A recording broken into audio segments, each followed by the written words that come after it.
Donald ട്രംപിൻ്റെ make America great again പ്രസ്ഥാനത്തിലെ ഏറ്റവും സ്വാധീനമുള്ള യുവ നേതാക്കളിൽ ഒരാളായിരുന്നു ചാർലി കിർക്ക്. തൻ്റെ സംവാദങ്ങളിലൂടെ രാഷ്ട്രീയ വിഷയങ്ങൾക്കൊപ്പം ക്രിസ്തീയ വിശ്വാസത്തെയും അദ്ദേഹം ശക്തമായി ഉയർത്തിക്കാട്ടി. ടേണിംഗ് പോയിന്റ് USA എന്ന തൻ്റെ സംഘടനയുടെ ഭാഗമായി രാജ്യത്തെമ്പാടുമുള്ള കോളേജ് ക്യാമ്പസുകളിൽ അദ്ദേഹം നടത്തിയ പര്യടനങ്ങൾ രാഷ്ട്രീയ സംവാദങ്ങൾക്കും ക്രിസ്തീയ പ്രതിരോധവാദങ്ങൾക്കും ഒരുപോലെ വേദിയായി മാറി. അദ്ദേഹത്തിൻ്റെ സംവാദങ്ങളിൽ ക്രിസ്തീയ വിശ്വാസമായും ബൈബിളുമായും ബന്ധപ്പെട്ട് ഉന്നയിക്കപ്പെട്ട പ്രധാനപ്പെട്ട 13 ചോദ്യങ്ങൾ, അവയുടെ ഉത്തരങ്ങൾ അദ്ദേഹം എന്തൊക്കെയാണ് നൽകിയത്, അതാണ് നമ്മളിവിടെ പരിശോധിക്കുന്നത്. അടിസ്ഥാനപരമായി കിർക്ക് ക്രിസ്തീയതയെ കേവലം ഒരു വ്യക്തിപരമായ വിശ്വാസമായി മാത്രം കണ്ടിരുന്നില്ല, മറിച്ച് അത് വസ്തുനിഷ്ഠമായ ധാർമ്മികതയ്ക്കും സാമൂഹിക കെട്ടുറപ്പിനും ദേശീയ നിലനിൽപ്പിനും അത്യന്താപേക്ഷിതമാണെന്ന് അദ്ദേഹം വിശ്വസിക്കുകയും വാദിക്കുകയും ചെയ്തു. ദൈവമില്ലാതെ ധാർമ്മികത സാധ്യമല്ലെന്നും തിന്മയുടെ സകല പ്രശ്നത്തിനുമുള്ള ഉത്തരം യേശുക്രിസ്തുവിൻ്റെ ക്രൂശാണെന്നും മനുഷ്യൻ്റെ അതിസങ്കീർണമായ നിലനിൽപ്പ് പരിണാമത്തെക്കാൾ യുക്തിസഹമായി പ്രപഞ്ചത്തിന് മുൻപിൽ അതിവിദഗ്ധനായ ഒരു ശില്പിയുടെ കരവിരുതുണ്ടെന്നും അദ്ദേഹം വിശ്വസിക്കുകയും പഠിപ്പിക്കുകയും ചെയ്തു. രാഷ്ട്രീയപരമായി ക്രിസ്തീയ ദേശീയതയെ അദ്ദേഹം പരസ്യമായി പിന്തുണയ്ക്കുകയും സഭയും ഭരണകൂടവും തമ്മിൽ ഒരു വേർതിരിവ് വേണമെന്നുള്ള ഒരാശയം തന്നെ ഒരു കെട്ടുകഥയാണെന്ന് പ്രഖ്യാപിക്കുകയും ചെയ്തു. തൻ്റെ രാഷ്ട്രീയ നിലപാടുകളെ അദ്ദേഹം ദൈവികമായി തനിക്ക് നൽകപ്പെട്ട സത്യങ്ങളുടെ ഉറച്ച ബോധ്യതകളോടുകൂടിയാണ് അദ്ദേഹം പ്രതിരോധിച്ചത്. സത്യത്തിൽ ചാർലി കിർക്കിൻ്റെ മരണം ആധുനിക ക്രിസ്തീയ സമൂഹത്തിന് അതുല്യനായ ഒരു രക്തസാക്ഷിയാണ് സമ്മാനിച്ചിരിക്കുന്നത്. ചുരുങ്ങിയ കാലഘട്ടത്തെ ജീവിതം കൊണ്ട് ലക്ഷക്കണക്കിന് ആളുകളെ ക്രിസ്തുവിനായും സഭയ്ക്കായും സ്വാധീനിച്ച അദ്ദേഹത്തിൻ്റെ പ്രവർത്തനങ്ങൾ അതുല്യമാണ്. മരണശേഷവും ലോകമെങ്ങുമുള്ള കോടിക്കണക്കിന് ജനങ്ങളെ ഇനിയും ഏറെക്കാലം ക്രിസ്തീയ ബോധ്യങ്ങളിലേക്കും ബൈബിൾ ആശയങ്ങളിലേക്കും നയിക്കുമെന്നതിന് യാതൊരു സംശയവുമില്ല. 31-ാം വയസ്സിൽ അദ്ദേഹം വെടിയേറ്റ് വീഴുമ്പോഴും യൂണിവേഴ്സിറ്റി ക്യാമ്പസിലെ ഒരു സംവാദ വേദിയിലായിരുന്നു. ഞാൻ തെറ്റാണെന്ന് തെളിയിക്കൂ, പ്രൂവ് മീ റോങ് എന്ന തലക്കെട്ടിൽ ഒരു ബാനർ സ്ഥാപിച്ചുകൊണ്ട് തൻ്റെ നിലപാടുകൾ ചോദ്യം ചെയ്യാൻ അദ്ദേഹം ജനങ്ങളെ ക്ഷണിച്ചു.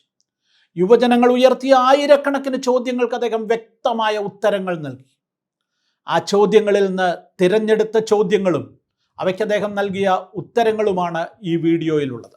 ചോദ്യം 1: ലോകം നേരിടുന്ന തിന്മയുടെയും ദുരിതത്തിൻ്റെയും പ്രശ്നത്തിന് ക്രിസ്ത്യാനിറ്റി എന്ത് മറുപടിയാണ് നൽകുന്നത്?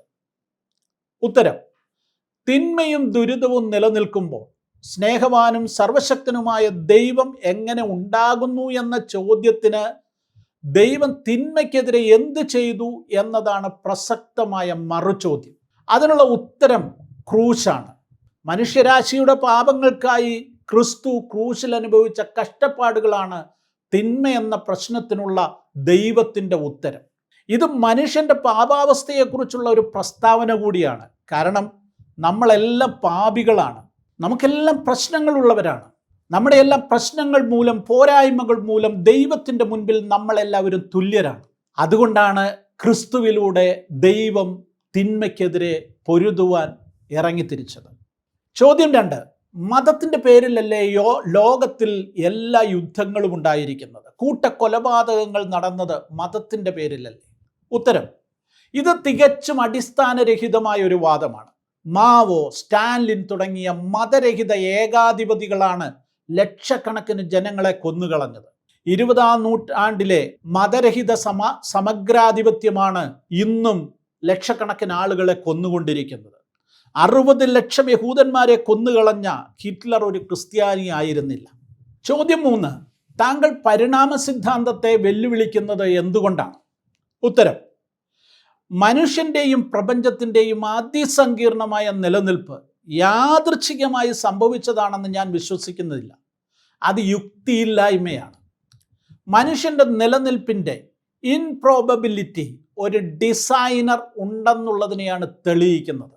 അതാണ് കൂടുതൽ യുക്തിസഹമായി എനിക്ക് ചൂണ്ടിക്കാണിക്കുവാൻ സാധിക്കുന്നത്. മനുഷ്യ ശരീരത്തിൻ്റെ അതിസങ്കീർണമായ രൂപകൽപ്പനയും അതിലെ ട്രില്യൺ കണക്കിന് ക്രോമോസോമുകളും DNA സീക്വൻസിങ്ങും യാദൃച്ഛികമായി ഇങ്ങനെ സംഭവിച്ചതാണെന്ന് എങ്ങനെയാണ് വിശ്വസിക്കുവാൻ സാധിക്കുന്നത്? അത് അസംഭവ്യമാണ്. ഞാൻ ബൈബിളിൻ്റെ സൃഷ്ടി വിവരണത്തിൽ വിശ്വസിക്കുന്നു. ജീവശാസ്ത്രം സ്പീഷീസ് അഡാപ്റ്റേഷൻ കാണിക്കുന്നുണ്ട്. ഒരുപക്ഷെ ദൈവം പരിണാമത്തെ നയിച്ചിരിക്കാം.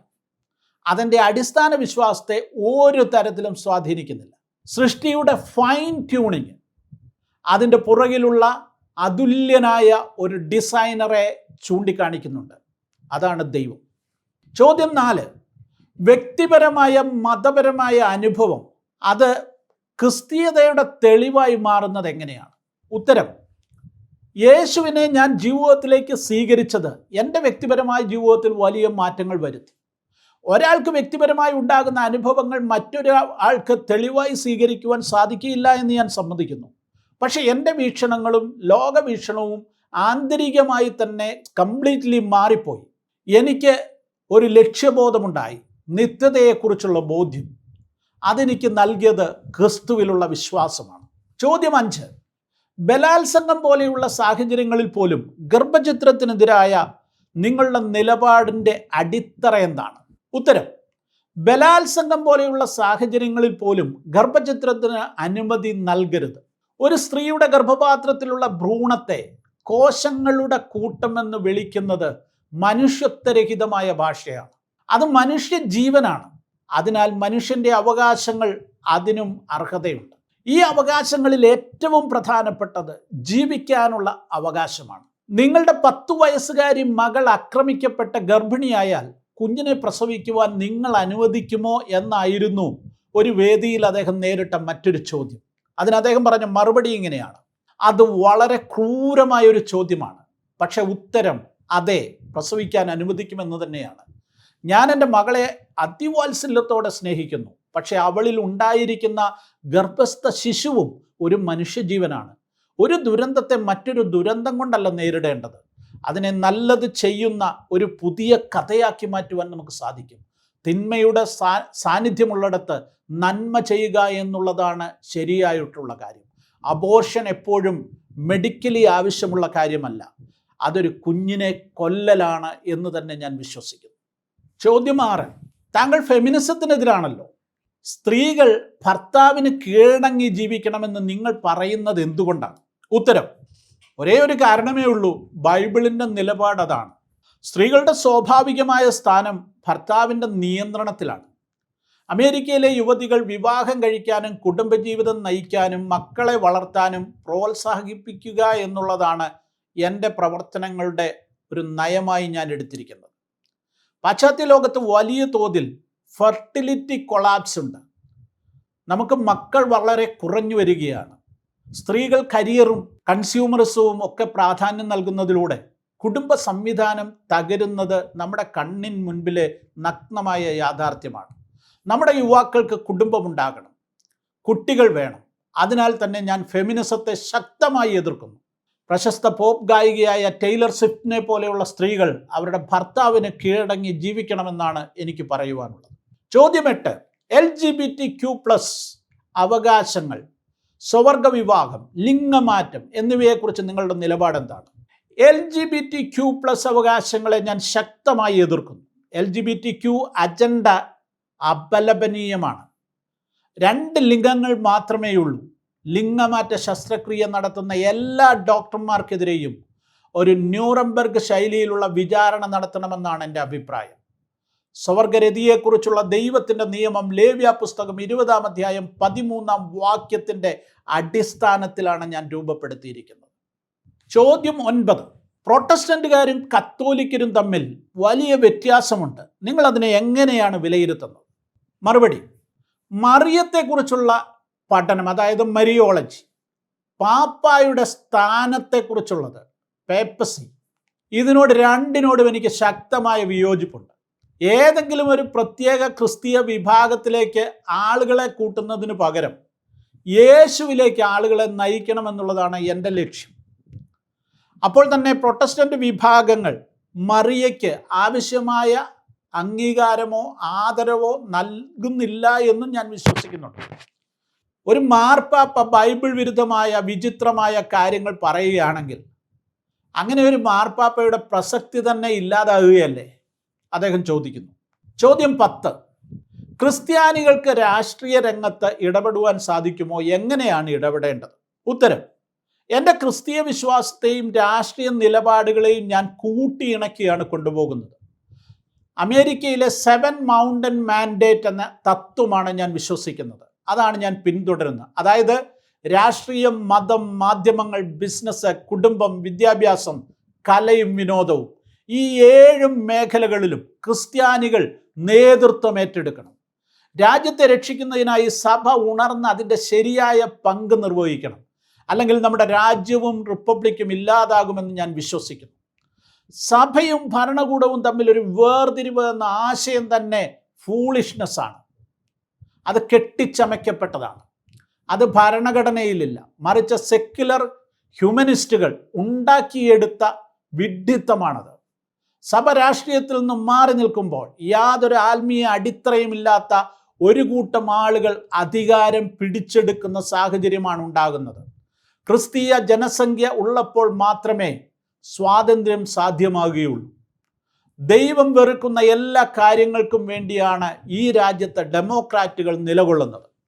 അമേരിക്ക ഒരു ക്രിസ്തീയ രാഷ്ട്രമായി തുടരണം. അതിനുവേണ്ടിയുള്ളതാണ് എൻ്റെ രാഷ്ട്രീയ പ്രവർത്തനം. ഒരു ക്രിസ്തീയ രാജ്യമെന്ന നിലയിൽ അമേരിക്കയെ സംരക്ഷിക്കുന്നതിനും ഭരണതലത്തിൽ കയറിക്കൂടിയിരിക്കുന്ന ക്രിസ്തീയ വിശ്വാസികളെ നിരന്തരം ഭീഷണിപ്പെടുത്തുന്ന ദുർഭൂതങ്ങൾക്കെതിരെയുമാണ് ഞാൻ പോരാടിക്കൊണ്ടിരിക്കുന്നത്. ചോദ്യം 11. അമേരിക്കയിലെ കറുത്ത വംശജർ നേരിടുന്ന പ്രധാന പ്രശ്നം എന്താണ്? അമേരിക്കയിലെ കറുത്തവർഗക്കാരുടെ നമ്പർ 1 പ്രശ്നം ഫാദർലെസ്നെസ് ആണ്. ഒരു മാതാപിതാക്കളോടൊപ്പം ജീവിക്കുന്ന കറുത്ത വർഗക്കാരായ കുട്ടികൾ 25% മാത്രമാണ്. ഗവൺമെൻറ് പോളിസികൾ അപ്പന്മാരെ മക്കളിൽ നിന്ന് അകറ്റുന്നു. വെൽഫെയർ സിസ്റ്റം ഏക മാതൃ കുടുംബങ്ങൾ സൃഷ്ടിക്കുന്നു. അത് ദാരിദ്ര്യവും കുറ്റകൃത്യങ്ങളും വർദ്ധിപ്പിക്കുന്നു. റേസിസം അല്ല, ഫാമിലി സ്ട്രക്ചർ തന്നെയാണ് പ്രശ്നം. ബ്ലാക്ക് കമ്മ്യൂണിറ്റിയിലെ ഏറ്റവും വലിയ പ്രശ്നങ്ങൾ ഫാമിലി ബ്രേക്ക് ഡൗൺ ആണ്. ഗവൺമെൻറ് ഡിപ്പെൻഡൻസിയാണ് ഏറ്റവും വലിയ പ്രശ്നം. സ്ലേവറി അവസാനിച്ചിട്ട് 160 വർഷങ്ങളായി. ഇന്നത്തെ ഇമിഗ്രൻറ്റുകൾ അതിന് ഉത്തരവാദികളല്ല. അത് റേസിസവുമായി ബന്ധപ്പെട്ട ഒരു പ്രശ്നമായി നിങ്ങൾ കരുതേണ്ടതില്ല. ജോലിയും വിദ്യാഭ്യാസവുമാണ് എല്ലാവർക്കും വേണ്ടത്. അതിൻ്റെ അടിസ്ഥാനം കുടുംബ ഭദ്രതയാണ്. അതില്ലാതെ പോയതാണ് അമേരിക്കയിലെ കറുത്ത വർഗക്കാരുടെ പ്രശ്നങ്ങളെ സങ്കീർണമാക്കിയിരിക്കുന്നത്. ചോദ്യം 12. ഇസ്രായേൽ ഗാസയിലെ കുഞ്ഞുങ്ങളെ പട്ടിണിക്കിട്ട് കൊല്ലുന്നു എന്ന് നിങ്ങൾ വിശ്വസിക്കുന്നുണ്ടോ? മറുപടി: ഒരിക്കലുമില്ല. ഇസ്രായേൽ ഗാസയിലെ കുഞ്ഞുങ്ങളെ പട്ടിണിക്കിട്ട് കൊല്ലുന്നില്ല. ഹമാസ് തന്നെയാണ് പ്രശ്നം. അവർ ഭക്ഷണവും ഫണ്ടും മിസ്യൂസ് ചെയ്യുന്നു. ഇസ്രായേലിന് അവരുടെ രാജ്യം സംരക്ഷിക്കുവാനുള്ള അവകാശമുണ്ട്. ഇസ്രായേലിൻ്റെ കാര്യത്തിൽ ഞാനൊരു ലയൺ ഹാർട്ടഡ് ഫ്രണ്ടാണ്. ചോദ്യം 13. ബൈബിൾ യാഥാർത്ഥ്യമാണെന്ന് നിങ്ങൾ വിശ്വസിക്കുന്നതിൻ്റെ അടിസ്ഥാനം എന്താണ്? മറുപടി: ബൈബിളിലെ വിവരണങ്ങൾക്ക് വിരുദ്ധമായ എന്തെങ്കിലും പുരാവസ്തു കണ്ടെത്തലുകൾ ഇന്നുവരെ ഉണ്ടായിട്ടില്ല. യേശുവിൻ്റെ ഉയർത്തെഴുന്നേൽപ്പ് ചരിത്രപരമായി ശരിയാണ്. ഒരാൾക്ക് ബൈബിൾ ജ്ഞാനം ഉണ്ടാകുമ്പോൾ അയാളുടെ ജീവിത നിലവാരം തന്നെ മാറിപ്പോകുന്നു. ബൈബിളിൽ യേശുവിൻ്റെ ജനന കഥകൾക്ക് വൈരുദ്ധ്യമുണ്ടല്ലോ എന്ന് പലരും ചോദിക്കാറുണ്ട്. സത്യത്തിൽ അവ വൈരുദ്ധ്യമല്ല. ഒരു സംഭവം കണ്ട പല സാക്ഷികളുടെ വ്യത്യസ്തമായ വീക്ഷണങ്ങൾ പോലെ മാത്രമാണത്. ആദ്യകാല സഭാപിതാക്കന്മാർക്ക് അന്നത്തെ പ്രബലമായ ഗ്രീക്ക്, അരമായ ഭാഷകളിൽ നല്ല അവഗാഹമുണ്ടായിരുന്നു. അതിനാൽ ബൈബിളിനെ കുറിച്ചുള്ള അവരുടെ വ്യാഖ്യാനങ്ങൾ 100% ആധികാരികമാണെന്ന് ഞാൻ വിശ്വസിക്കുന്നു. ബൈബിൾ തെറ്റുപറ്റാത്തതും പിഴവുകളില്ലാത്തതും ദൈവാത്മ പ്രേരിതവുമായ തിരുവചനമാണ്. അത് കാലാതീതമാണ്. ഞാനത് വിശ്വസിക്കുന്നു.